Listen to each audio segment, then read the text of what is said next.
highest unemployment rate in this state that we've had in 25 years. We've got friends and family members losing their jobs. A good friend of mine, he had lost his job about a year ago, and he finally found a job, but it wasn't here in Utah, it was in California.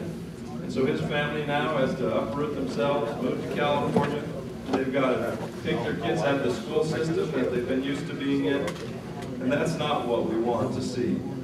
So what's the solution? First of all, I think we need to support our local businesses, our homegrown businesses. Most of our economy is driven by our local businesses here in Utah. It's not about giving money to big corporations to come to Utah. It's about those homegrown businesses that have driven our economy for decades.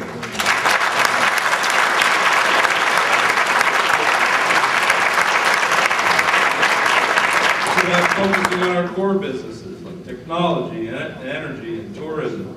And it's about strengthening our rural areas that have often been ignored in the past.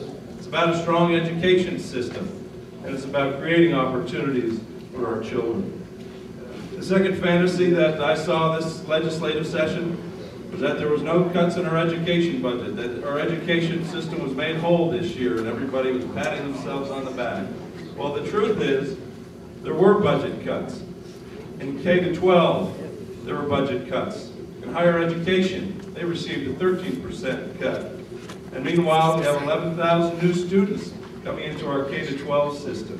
Our graduation rates are falling behind the national average. Per pupil funding is still the lowest in the nation by 20% to the next state.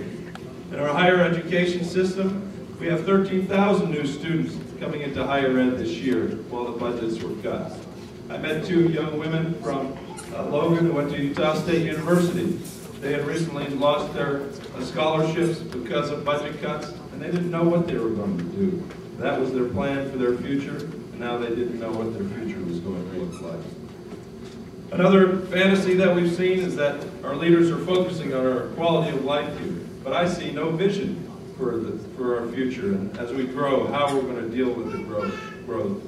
This winter, we've seen Utah, 5 cities having the worst air quality in the nation. Not just in Utah, but in the entire nation. We had 5 cities in the top 10 worst air quality for several days in a row.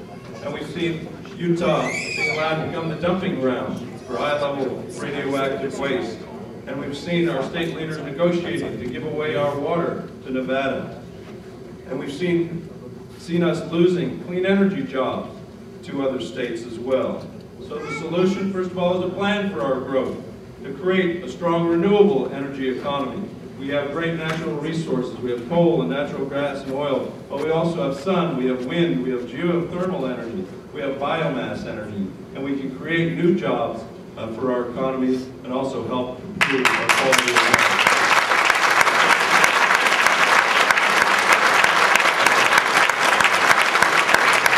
Every time we turn on the keys to our cars or turn on the lights in our home, that energy should be developed right here and create jobs right here in the state of Utah.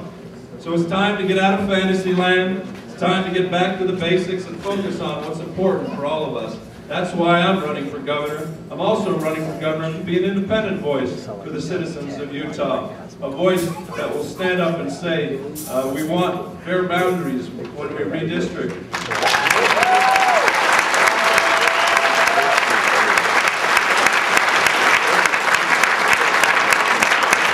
An independent voice that says that ethics reform is important to all of us as citizens.